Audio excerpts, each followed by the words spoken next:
Oi, queridos amigos. Hoje a gente vem para conversar um pouquinho sobre a doença da moda, sobre as questões espirituais. Nós somos espíritos imortais.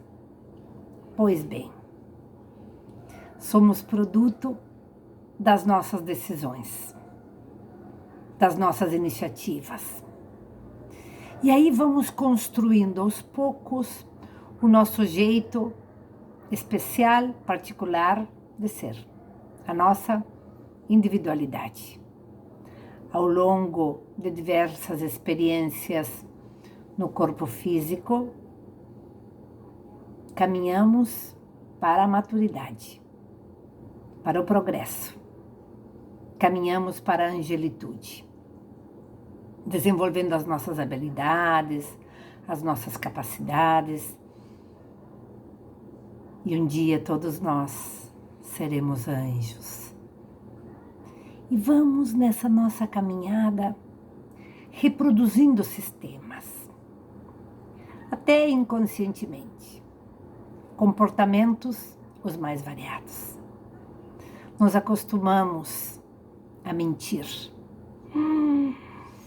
Porque mentimos tantas e tantas vezes, adquirimos o hábito da mentira. Nos acostumamos ao suicídio, porque já nos suicidamos diversas vezes. E essa revolta que tem no nosso coração, que nos faz primeiro pensar as coisas negativas. E depois de racionalizar, de meditar, só aí é que vem as coisas positivas. Quando nós percebemos que as coisas negativas, a intolerância, a rebeldia, a menos-valia, a dúvida, a descrença, a solidão, a vitimização, nós acostumamos a esses comportamentos tóxicos, desorganizadores. Como isso é sério? Imaginemos-nos sendo portadores de comportamentos, jeitos de ser, que foram estimulados pelas culturas onde estávamos inseridos, pelas crenças disfuncionais. E só mudamos o comportamento quando percebemos que o nosso jeito de encarar a vida, o mundo, não está nos agradando mais. Enquanto a gente gosta de estar doente, a gente continua doente.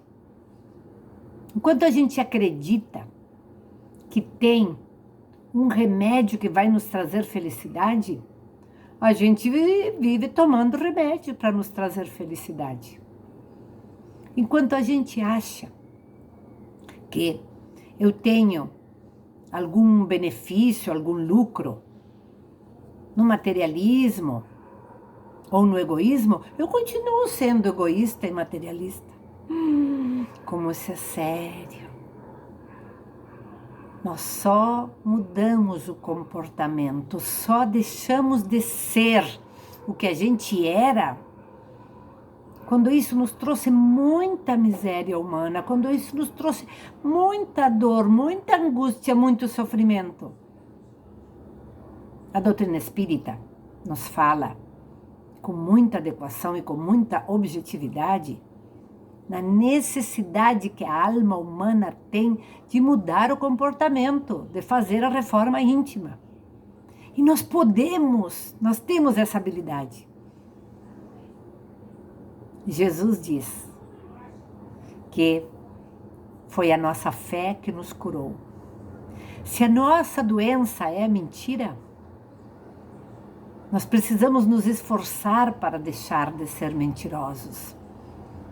Se a nossa doença é a depressão, há necessidade que a gente deseje não estar mais doente da depressão. E o que faz com que a gente deseje se melhorar, deseje ficar mais saudável, deseje ficar mais feliz? O que faz com que a gente espere, se projete, almeje e lute para conseguir a nossa paz? É cansar da nossa ruína. É não gostar mais da violência, não gostar mais da guerra, não gostar mais da briga. Nós é que decidimos se queremos continuar gritando, revoltados, nos incomodamos com tudo. Tem gente que se tu tá de pé, tá fazendo o que aí de pé? Aí tu senta. Mas e aí, por que tá sentado? Ou seja, as pessoas às vezes não sabem fazer dos limões as limonadas. Quantas e quantas encarnações nós não sabíamos e nos revoltávamos com o corpo que a gente estava usando, com a cor da pele que a gente estava usando. Nos revoltávamos com a condição social, econômica. Nos revoltávamos com tudo. Quantas e quantas vezes a gente se revoltou contra Deus? Deus errou comigo. Eu não mereço viver isso aqui. Quantas e quantas vezes nós nos deixávamos levar pela raiva? Até hoje, quantas vezes a gente se surpreende tomando atitude. Como é que eu consegui dizer aquilo? Eu não deveria ter falado, não deveria ter feito. Então, vejamos bem o que nós estamos colocando. Nós nos acostumamos a um sistema criado por nós. Ai, porque a culpada é minha mãe e meu pai que não me deram educação. Ah, porque o sistema político, econômico que não me favoreceu. A gente não aprendeu que no lodo nascem os lírios? E quantos exemplos existem? Fatos verídicos. De pessoas que nascem em condições as mais miseráveis, com carências as mais diversas, e através de uma característica que é humana, que é da psique humana, que se chama resiliência, as pessoas se tornam humanas, as pessoas se tornam contributivas, e realmente são valores maravilhosos, se tornam em pessoas valiosas para a comunidade onde estão inseridos.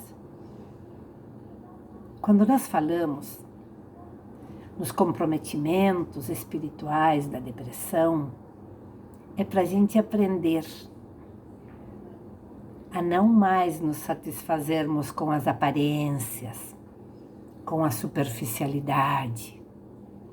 Está mais do que na hora da gente entender a gênese, as causas, para poder lidar com elas.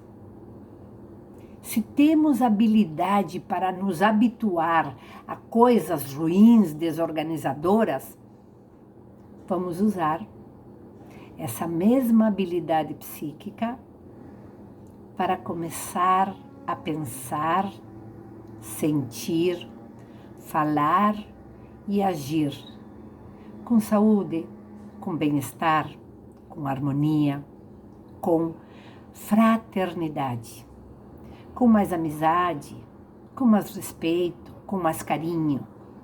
Primeiro por nós mesmos e depois por todas as pessoas que de nós se aproximarem. Porque em um primeiro momento nós somos responsáveis pela nossa maturidade. Nós mudando o comportamento para o amor, para a saúde, para a generosidade, ou seja, para a paz, nós beneficiamos, às vezes silenciosamente, sem querer, nós beneficiamos as pessoas, as outras pessoas. Da mesma forma que quando a gente se revolta, quando a gente exige dos outros e nós não damos nada em troca, quando a gente gosta de estar doente. Isso é tão sério e tão profundo. Vocês sabiam que nós somos capazes de adoecer as outras pessoas? Vocês vejam bem, num grupo, um grupo onde tem um doente, o grupo todo está doente. Olha bem o quanto que nós somos responsáveis. Imagina uma pessoa que não consegue conviver com frustrações e acha que nada vale a pena. Ele se suicida.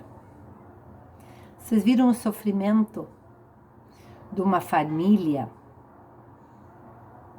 que teve um ente querido vitimizado pela infeliz ideia do suicídio?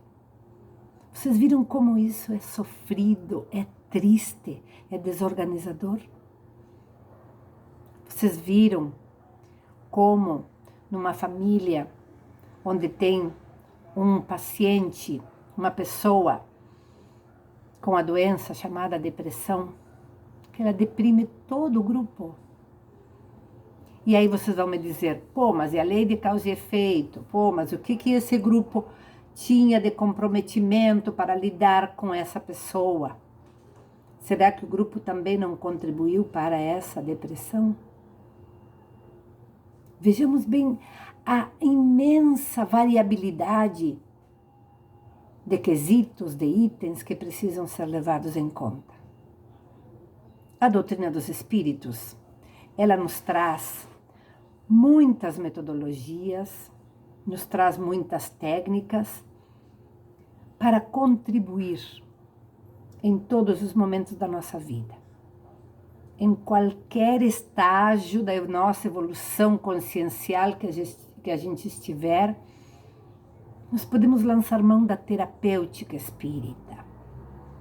O quanto que vamos aprender se temos a humildade, a serenidade de pegar o nosso livro de cabeceira, que é o Evangelho segundo o Espiritismo, e nós vamos perceber nas diversas passagens da vida do Cristo o lenitivo, esse farol que nos permite entender melhor o nosso momento, essa energia boa, esse Cristo consolador, essa metodologia didática, pedagógica, psicológica da doutrina espírita, da ciência chamada Espiritismo. E aí nós vamos perceber que estamos no lugar certo. Eu adoro falar isso. Estamos no lugar certo, na hora certa, com as pessoas certas.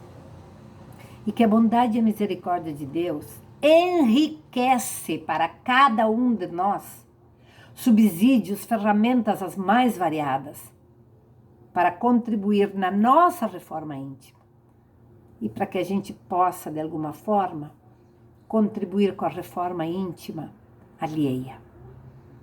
Partimos de algumas premissas que são muito valiosas.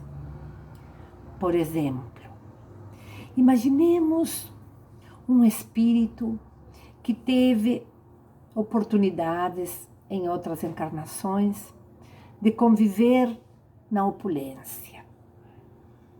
Então, por questões econômicas, sociais, ele tinha empregados, escravos, serviçais, que lhe saciavam toda e qualquer necessidade.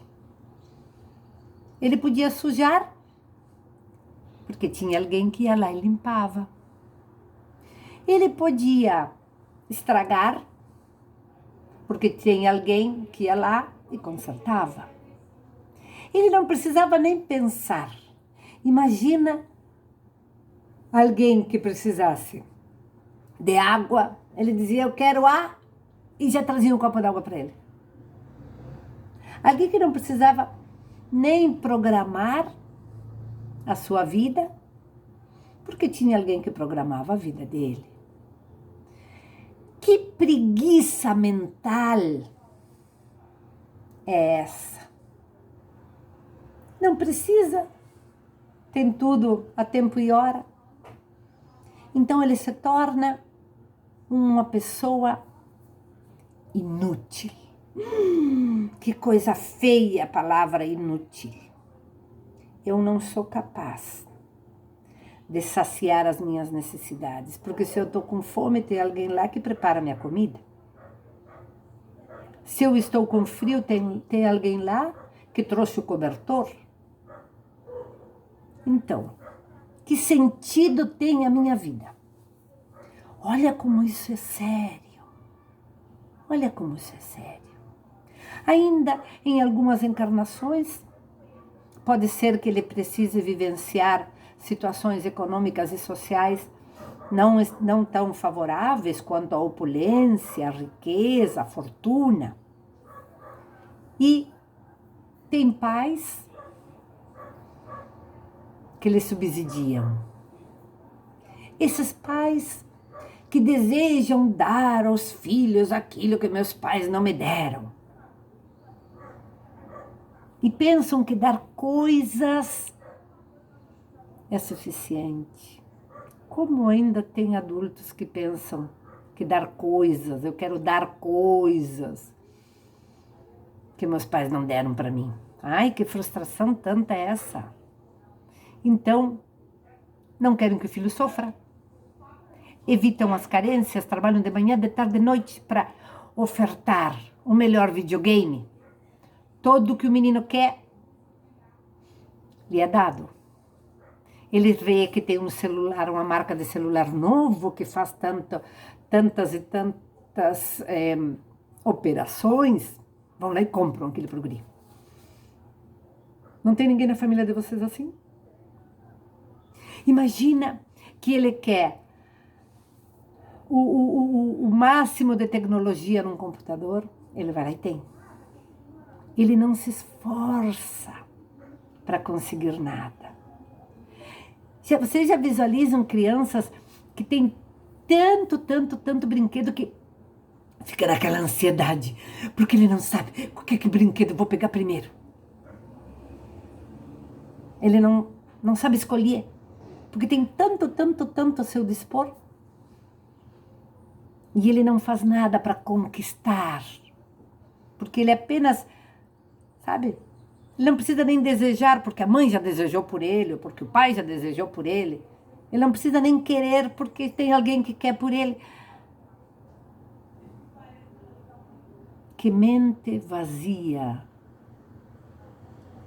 Como é que um espírito se sente quando ele não sabe conquistar nada?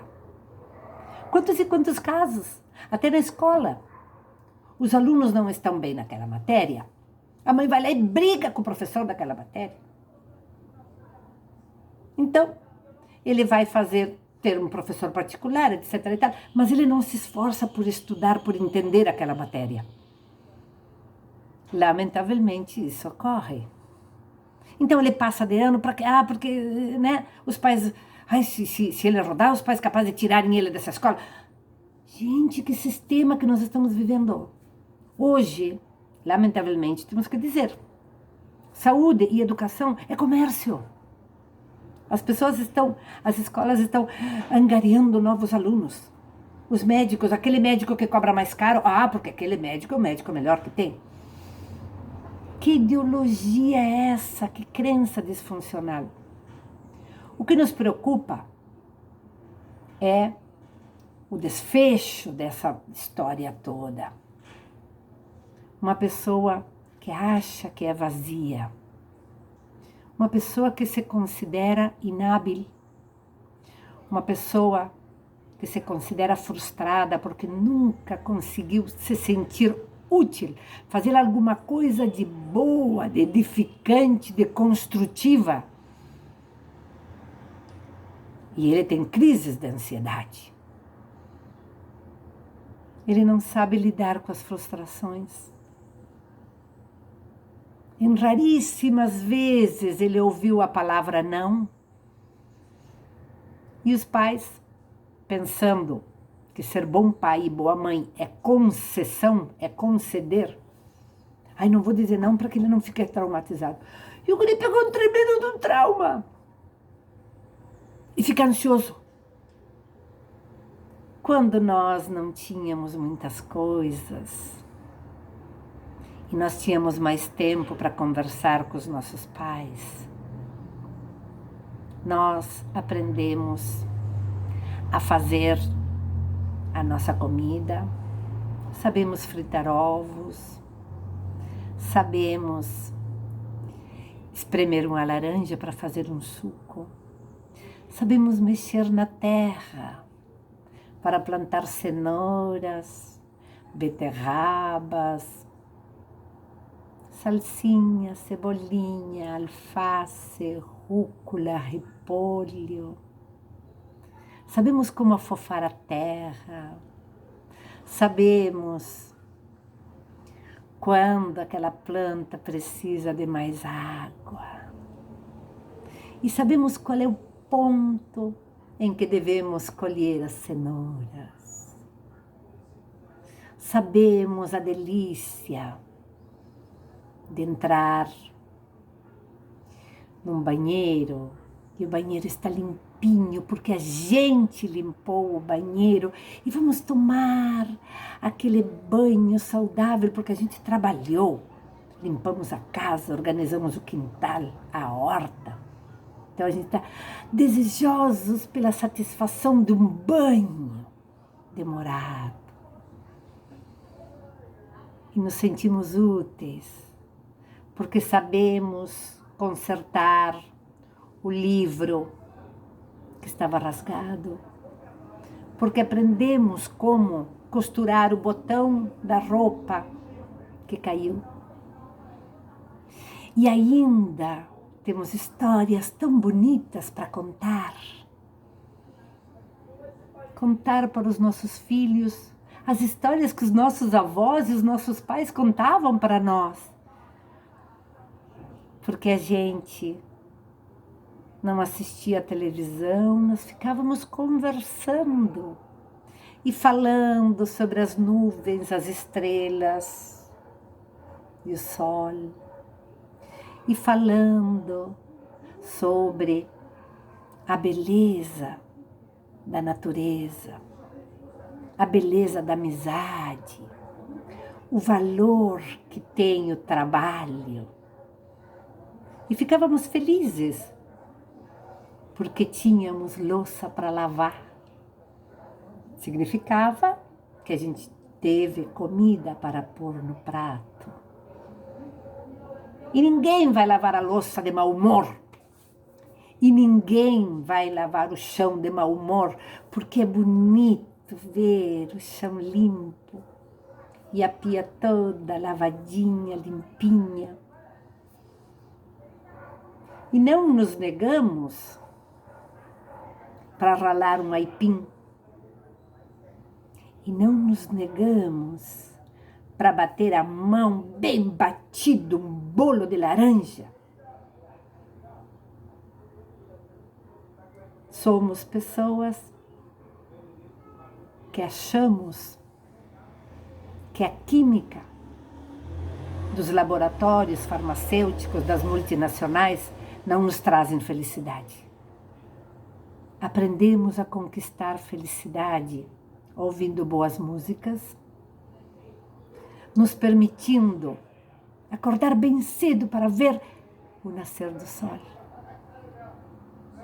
Nos permitimos arregaçar as mangas e trabalhar, ajudando as pessoas. E temos a saúde mental de nos tornar úteis. Não vamos precisar de nenhum elemento químico para nos deixar felizes. Podemos dançar e sorrir, porque estamos em paz conosco mesmos. Não precisamos de nenhuma substância para ficar descontraídos. Temos a alegria de servir, como diz Joana de Ângeles. Nos sentimos úteis. Depressão? O que é isso, depressão? Não sei o que é depressão. Porque eu percebo que eu sou filha de Deus. E que Deus só permite que eu vivencie as circunstâncias, os eventos, os episódios que eu consiga resolver. Deus nunca vai permitir que eu carregue um peso que meus ombros não consigam suportar. Deus me traz a inspiração para tomar as decisões apropriadas, com trabalho, com honestidade, com dedicação, com generosidade. Os nossos irmãos, encarnados ou desencarnados, que ainda não conseguiram conquistar a alegria de servir, como diz Joana de Ângeles. Quantos dizem, eu quero ajudar, mas eu não sei o que eu vou fazer primeiro. Faz prece. Aprende que o maior barato que tu possa te imaginar está na oração e na meditação. E que a minha alegria imensa quando eu estou conversando com Jesus não vai me dar crise de abstinência. Porque depois que eu fizer a minha prece, a minha meditação, eu vou continuar em paz. Eu vou aprender que nenhum comportamento compulsivo vai ter mais força do que a minha vontade de viver bem, saudável, feliz. Eu não vou precisar comprar adoidado. Não vou precisar mentir. Porque eu não preciso, não tenho. Porque quem mente sabe que tem alguma coisa que está errada e ele tem vergonha dessa coisa. Então ele cria um sistema para que os outros pensem que ele é muito famoso e poderoso. Eu não preciso de redes sociais para ter não sei quantos seguidores. Eu não preciso mostrar a ninguém que eu estou num restaurante. Para que isso? O Divaldo diz, para que tu vai entrar no Facebook e ficar, sabe, fazendo check-in aqui, ali, porque eu estou em tal lugar do mundo. Para quê? Para despertar a inveja daquele outro que não consegue. Gente, que mundo que a gente está construindo para si mesmo. Não estamos falando na crise de pandemia, na maravilhosa crise que estamos vivendo, que nos faz refletir, amadurecer, sair do lugar da infantilidade do espírito. Permitamos-nos vigiar os nossos pensamentos, os nossos sentimentos, as nossas palavras e as nossas ações, para não nos envergonhar depois. E sim, nos sentirmos úteis, capazes de contribuir conosco mesmo e com as outras pessoas que de nós se aproximarem. A doutrina dos espíritos, ela é iluminativa, ela é informativa. De posse das informações que o espiritismo me traz, que decisões eu ando tomando da minha vida? O ser humano mais significativo para mim sou eu mesma. Esse ser humano que Deus colocou ao meu encargo sou eu mesma. Eu me renovando, eu me organizando, eu consigo organizar, harmonizar, renovar a quem quiser comigo aprender. Estejamos em paz, com saúde, com bem-estar, com trabalho, com dedicação, com esforço. É isso que Jesus espera de cada um de nós. Que a gente se aproprie da nossa própria maturidade. Sigamos em paz, gratos a Jesus, e que assim seja.